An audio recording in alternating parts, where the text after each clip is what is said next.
let's review the basics of dynamics, which is motion with forces.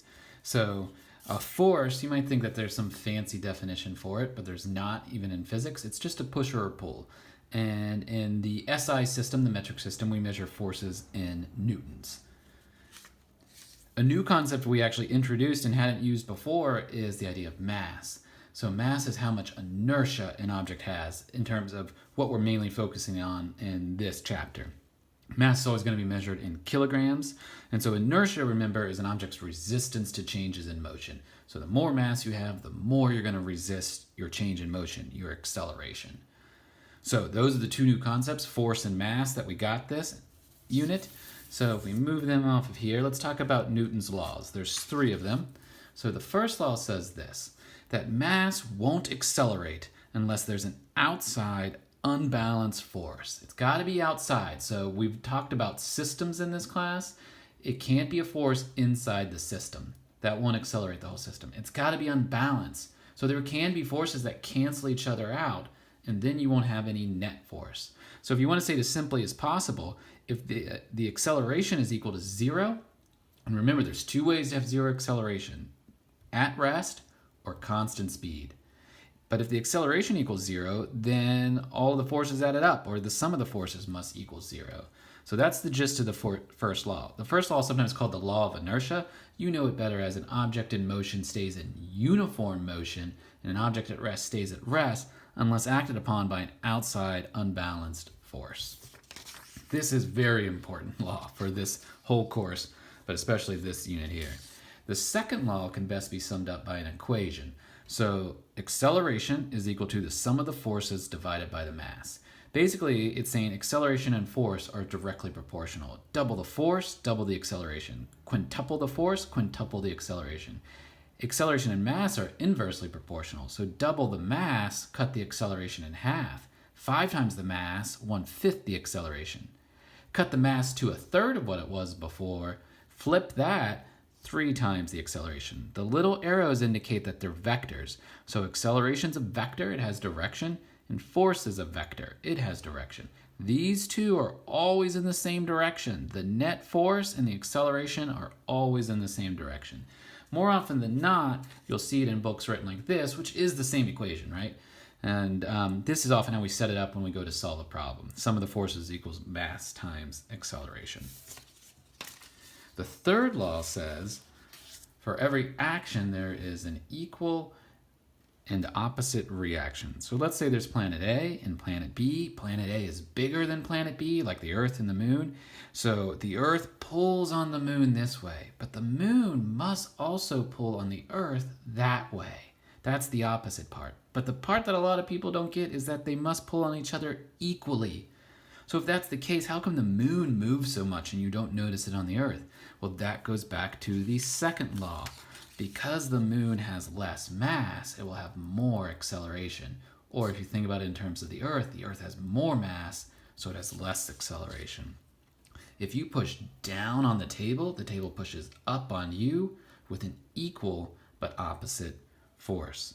So now let's talk about some basic types of forces that you have here. One force we talk about a lot is friction. Friction is a scraping force when 2 surfaces are sliding past each other. So for example, if you have a box that's sliding to the right, then friction will always act to fight it. So friction would be back to the left. If you have a box that is trying to slide down an inclined plane, then friction would fight it and push it back up the inclined plane. If you pushed a box up an inclined plane, friction would fight that and push it down the inclined plane. There's even some weird cases of friction that you wouldn't think about that fight attempted motion. So let's say you have a box in the back of a truck. The truck goes this way. The box, because it has inertia, because of Newton's first law, wants to stay where it is, and the truck would want to slide out from underneath it. So it wants to scrape back.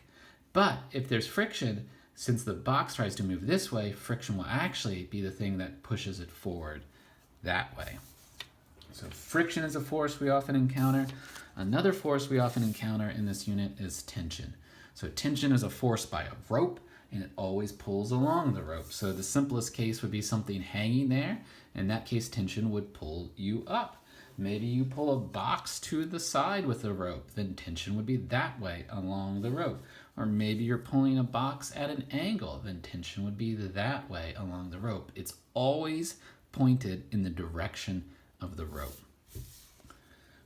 So, normal is another force we talk about a lot in this chapter. It's a perpendicular force caused when two surfaces push into each other. So if I push my hands together, there's a normal on each of them pushing that way. This piece of paper right now is pushing down into the table, and we call it the normal force that's pushing back up. So if you just have a box sitting here on the ground, we call it the normal that pushes up that way. But if the box is sitting on an inclined plane, normal, remember, means perpendicular, so the normal force would push it that way. Weight is another force we talk about this unit. Weight is the force of gravity on an object. And since it's a force, like all the forces, it's measured in newtons there. So every object here on Earth is being attracted by the Earth's mass, and it's being pulled down towards the center of the Earth. So down means towards the center of the Earth. The equation for weight actually is this. You need to know this and be able to do this instantly. The force of gravity on an object, aka its weight, is equal to its mass times the acceleration due to gravity here on Earth, which again, let's just approximate it as 10. So 2 kilograms times 10 would be 20 newtons of weight. So as soon as they give you the mass, multiply it by 10 to get the weight. If they give you the weight, divide by 10 to get the mass. The last type of force we're going to talk about here is the spring force.